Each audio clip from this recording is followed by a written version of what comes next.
নারায়ণগঞ্জ শহরের নতুন জিমখানা এলাকায় পুলিশের এক সফল অভিযানে দেশীয় অস্ত্রসহ ৫ জনকে গ্রেপ্তার করা হয়েছে।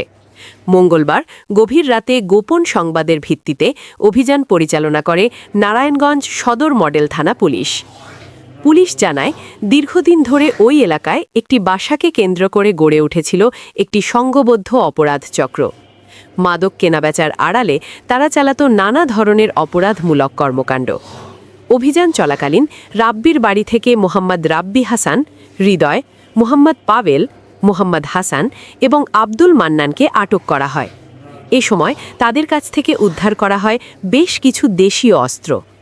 প্রাথমিক জিজ্ঞাসাবাদে পুলিশ জানতে পারে এসব অস্ত্র ব্যবহার করে তারা শহরে নাশকতা, ছিনতাই ও ডাকাতির মতো অপরাধ সংগঠনের পরিকল্পনা করছিল।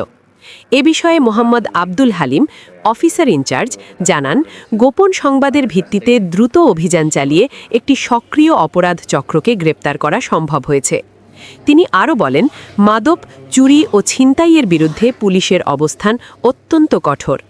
নারায়ণগঞ্জে আইন শৃঙ্খলা রক্ষায় জিরো টলারেন্স নীতি অব্যাহত থাকবে।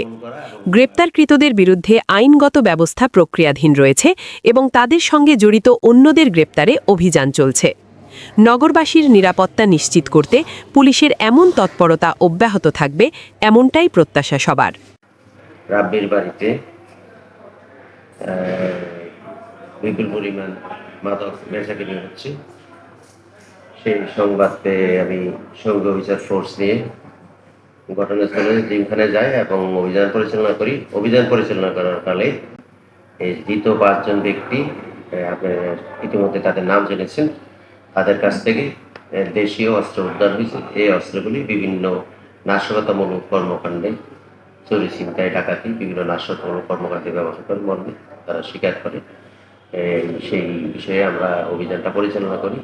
এই অভিযান পরিচালনা করার মূল কারণ হল বর্তমান সদ্য নিয়োগপ্রাপ্ত মাননীয় আইজিপি মহোদয়, মাননীয় ঢাকা রেঞ্জ ডিআইজি মহোদয় এবং নারায়ণগঞ্জ জেলার সুযোগ্য পুলিশ সুপার মহোদয়ের দিক নির্দেশনা যেন প্রত্যেকটা এলাকা যেন সাধারণ লোকজনের পথ চলার জন্য নির্বিঘ্ন হয়, মানুষের আসা যাওয়ার পথে যেন কোনো ধরনের চুরি, ছিনতাই, ডাকাতি ঘটনার শিকার না হয় এবং এলাকা থেকে মাদক নির্মূল করা এবং মাদক ব্যবসায়ীদের কাছে এই ধরনের অস্ত্র থাকে যাতে সাধারণ মানুষ তাদেরকে আটক না করতে পারে, সেই কাজে তারা এই অস্ত্রগুলি ব্যবহার করে। সেই নির্দেশনা মোতাবেকই আজকে আমরা এই দেশীয় অস্ত্রগুলি উদ্ধার করি এবং তাদের বিরুদ্ধে নিয়মিত মামলা রুজু করার প্রক্রিয়া দিই। আসামি কয়জন? আসামি মোট ৫ জন আসামি আছেন, তাদেরকে আমরা ধৃত করি এবং তাদের কাছ থেকে এই দেশীয় অস্ত্রগুলি উদ্ধার করা হয়। এবং আমি সাধারণ মানুষ, এলাকাবাসীকে আশ্বস্ত করতে চাই, সাধারণ মানুষের পথ চল হবে নির্বিঘ্ন।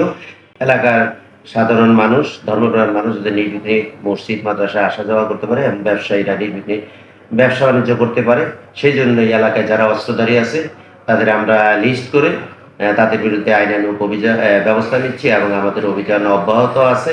আপনারা ঈদের আগেও দেখেছেন যে মাদক ব্যবসায়ী আত্মসমর্পণ করেছে, মাদক ব্যবসায়ীর বিরুদ্ধে আলমচানের বিরুদ্ধে ওয়ারেন্ট আছে, তাকে দিতে করেছি এবং এলাকার চিহ্নিত পেশাদার মাদক ব্যবসায়ী তাদের বিরুদ্ধে আমাদের এই সাঁড়াশি অভিযান অব্যাহত থাকবে, যাতে এলাকায় মাদকের প্রাদুর্ভাব কমে যায় এবং চুরি, ছিনতাই, অপরাধ প্রবণতা মানুষের কমে যায়।